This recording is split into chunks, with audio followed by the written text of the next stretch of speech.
on, guys? W04 back again with another video. We're doing the Coffee House Mirage build today. I really like the Warframe. If you have a little bit of a headache or anything though, she will make the headache worse. Very distracting to the eyes, but she's a very good Warframe, very squishy. When I say squishy, that means just her health and shield's very low, but all around a really good new Warframe. Thinking outside the boxes, I think, is really what Warframe did with this Tenno, which I really like. So let's get into the build. So for this one, it's only going to be a one form of build for her. The only other Warframe that I like that has all three abilities that I use is Loki. I don't ever use all four abilities, but with Mirage, I do like Eclipse, Hall of Mirrors, and Prism, which are all three very good abilities.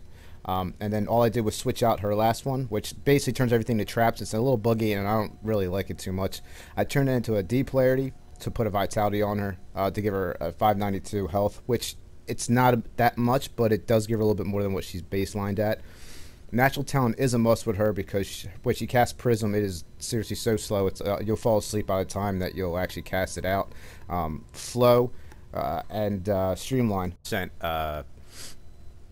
cost efficiency, because I do also run a max Nevermind and a max Blind Rage for the abilities, and I'll get into that, and then I also do a continuity for duration. Max duration for her is where I think is the best, because her Hall of Mirrors lasts for 59 seconds, where her Eclipse lasts for 45 seconds, and it's a very long time. By the time you cast it, you'll have your 450 energy back again. Eclipse is one of the most unique, I would say, abilities that has ever come out so far in Warframe with a Tenno. So it has two perks. With a max power strength is what it's based off power strength. So max power strength, it's going to give you 3 times the damage dealt in the sun in any lit areas. The lighter the areas, your Warframe actually glow, and you can see that that's when you're doing damage. If you go into the shade, it's stronger than Iron Skin from the Rhino. You'll take basically no damage. You'll take a little bit, but it's going to take a lot to knock you out. So if you're in a dark area, it gives you defense. Light area, it gives you an offensive strike. For being one of the coolest, unique abilities in the game. Hall of Mirrors is also a very good ability. Again, with duration, it's always good to have them last as long as the power strength is affected as well. With a max power strength on the Hall of Mirrors, you can get 25% per, I guess, mirror reflection on her, opposed to 15 with this Intensify on there. And then Prism is basically a huge ball of disco light that it's pretty cool. It sucks a lot of energy out, because the longer it's out, it takes out the energy just like absorbed from Nyx. So that's like a go, have to hurry up to get everybody away from you. Prism's also a really good ability. But when I run Mirage, I always run with Hall Mirrors and Eclipse. The reason why she's so squishy too, what I like to run with is Shadebot, because it protects her a little bit more, because she is a very squishy Warframe. And then of course I do use Energy Siphon for my Aura card. It does come with that, it comes with the check, a D, and the Aura slot for Energy Siphon. So she's pretty much built as is. You really don't have to form her. I just wanted to give her a little bit of a vitality, a little bit of a health buff, because it was just too low.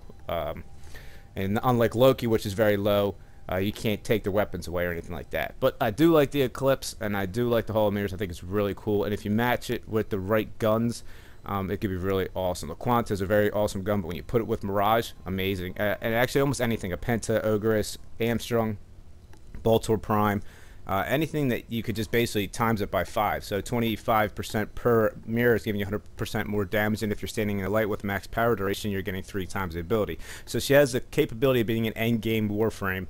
That is why I like her. Other than if you do have a little bit of a headache and you have the Hall of Mirrors out and the Quantum or the Phage or anything like that, it's too many lights. It drives you crazy. I know for a lot of people it makes them go nuts. So in my opinion, very good. And she's also the fastest roller in the game, doing backflips or rolling side to side, and she's a little lighter too, running up walls and flying further than most people do. She feels a little lighter on her feet, so it's a very fun Ninja Tenno in the way.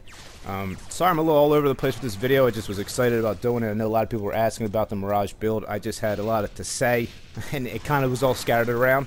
Like I said, I'm not the best YouTube video guys. I do it for the Coffee House Cartel that always wants me to bring out videos.